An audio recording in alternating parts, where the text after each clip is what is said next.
Les gars, qu'est-ce que vous avez fait à Nico Williams? Mais où il est passé? Mes frères barcelonais, je vous soupçonne un peu. Depuis cet été, Nico Williams, on le reconnaît plus. En fait, il aurait jamais dû jouer avec les Barcelonais. Il sait pas ce qu'il a fait, lui. Handicapé par une pubalgie, Nico Williams peine à retrouver son niveau. Bilbao réfléchit à l'écarter des terrains pendant plusieurs mois pour qu'il retrouve toutes ses capacités. Les gars, sincèrement, est-ce que vous pensez qu'il a des regrets ou pas? Bilbao, ils sont 11e. À titre personnel, il enchaîne les blessures. Quand il joue, il a des vieilles notes. Il marque pas, il fait pas de passe D, rien. Et pendant ce temps-là, on a un Marcus Rashford qui a pris la place de Nico Williams. Parce qu'en réalité, la priorité, c'était Williams. Mais vu qu'il n'est pas venu, ça a pris Rashford. T'as un Rashford en pétard. But, passe D, des belles notes, des bons matchs complets. Et c'est là que vous voyez les choix.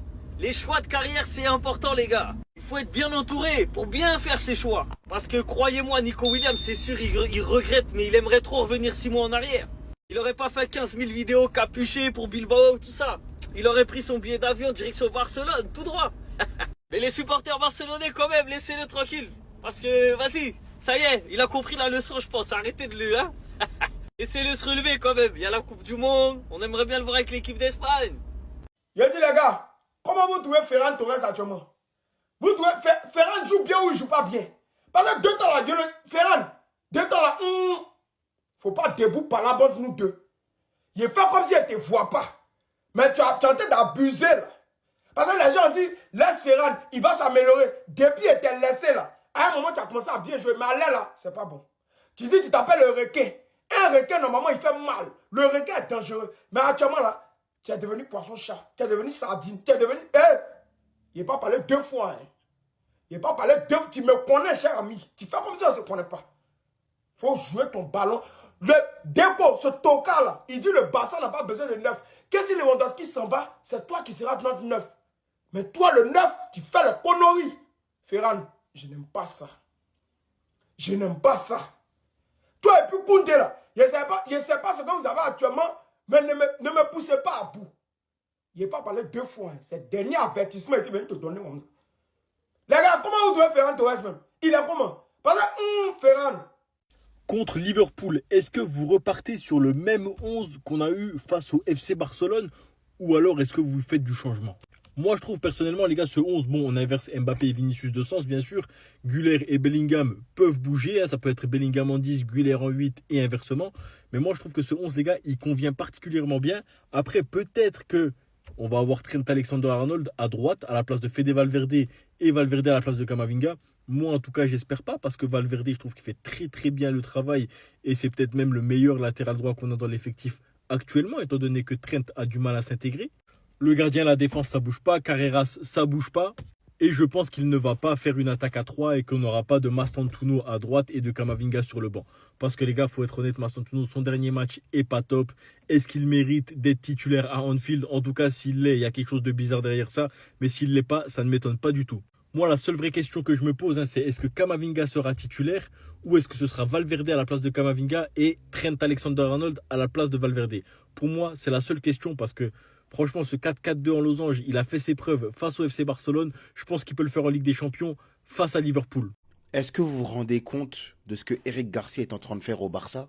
À l'heure actuelle, c'est notre meilleur central et notre meilleur latéral droit. C'est une dinguerie d'être le meilleur sur ces 2 postes au Barça, alors que tu as un joueur comme Jules Koundé, tu as un joueur comme Koubarsi, Araujo et même Christensen. Il est en train de nous faire une Inigo Martinez, les gars. Un joueur qu'on n'attendait pas au départ. Il était vraiment pas bon à son arrivée au Barça. Et là, il a explosé. Mais on ne comprend pas depuis l'année passée. Même Hansi Flick le dit en conférence de presse.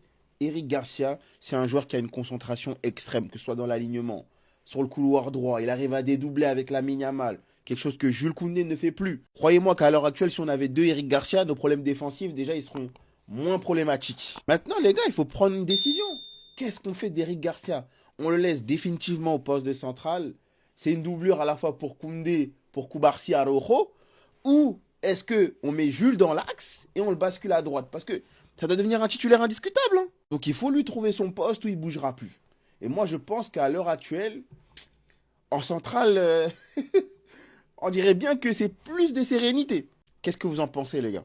Attendez. La réaction d'Hansi Flick et des joueurs après le match? Nous avons bien joué sur de nombreux points, mais il y a des aspects à améliorer. Nous devons travailler et ce n'était pas un match facile compte tenu de l'équipe adverse. Nous nous sommes créés de nombreuses occasions. En ce qui concerne la possession de balle, nous devons absolument l'améliorer, mais au final, nous avons engrangé 3 points supplémentaires et c'est ce que nous voulions aujourd'hui. D'ailleurs, concernant la possession, j'ai vu cette stat après le match. Barcelone a perdu la possession lors d'un match de Liga pour la première fois depuis novembre 2023. À domicile face à un promu, je vous mens pas, ça me gêne. Donc vraiment, comme Hansi Flick a dit, il va falloir améliorer ça. Pour moi, le match s'est bien passé. La pression exercée par Etche était très forte et intense. Lamine se porte bien, il est très discipliné, il a besoin de s'entraîner et c'est un bon pas en avant pour lui. La blessure de Lamine Yamal doit être prise en charge. Il doit s'entraîner, suivre les traitements et il y travaille. Je ne peux pas dire que ses problèmes sont terminés. Aujourd'hui, il a été buteur et vraiment ça fait plaisir. Sur le terrain, vraiment, on a vu qu'il y avait du mieux. Même si en deuxième mi-temps, on va pas se mentir, c'était plus compliqué. Mais j'en suis sûr que petit à petit, il continuera à monter en puissance. Rashford, à mon avis, si je fais les bons choix sur le terrain et avec l'équipe, je serai toujours capable de marquer et de faire marquer. Je me concentre sur la connexion avec mes coéquipiers et sur le fait d'être en phase avec eux. Et c'est exactement ce que je ressens actuellement. Ferran Torres, je ne savais pas que c'était mon 50e but avec le Barça, mais je suis très heureux. Il y en aura beaucoup d'autres. Pour le coup, même moi, je savais pas. Mais en tout cas, je suis très content pour lui et j'espère qu'il continuera à marquer des buts. Bref, en tout cas, n'hésitez pas à me donner vos avis dans les commentaires, histoire de savoir ce que vous en pensez, et moi, je dirai tout ça. Les gars, des nouvelles de Nico Williams, on se souvient, l'été dernier, c'était le gros feuilleton, il allait rejoindre le Barça, puis du coup, il avait prolongé avec Bilbao. Et regardez, quand même, des dernières infos de quoi handicapé par une pubalgie, tiens, comme ce qu'a actuellement Lamine Yamal. Nico Williams peine à retrouver son meilleur niveau, donc Bilbao réfléchit à l'écarter des terrains pendant plusieurs mois pour qu'il retrouve toutes ses capacités, bien sûr, parce qu'actuellement, c'est un début de saison très compliqué. Le traitement qu'il prend actuellement n'est pas efficace, donc on lui envoie quand même un très bon rétablissement. On va parler d'une équipe actuellement qui marche bien, les gars. C'est l'équipe du FC Porto. Donc hier, victoire 2-1 contre l'équipe de Braga, qui est aussi une belle équipe portugaise. Et Porto, les gars, en mode rouleau compresseur du côté du Portugal. Que des victoires, un nul face au Benfica. Donc actuellement, ils sont en tête, bien sûr, de ce championnat portugais. On bascule sur un autre championnat, le championnat italien. Hier, l'AC Milan s'est imposé 1-0 contre l'AS Roma de Dybala. Et fin de soirée horrible pour Paulo Dybala. Pourquoi? Parce qu'il a eu un pénalty en fin de match, les gars, à la 85e. Il a tiré son pénalty arrêté par Mike Maignan. Et en plus, en tirant son pénalty, il s'est blessé. Donc voilà, c'est terrible. Du coup, défaite de l'AS Roma 1-0. Et surtout, on lui souhaite un très bon rétablissement.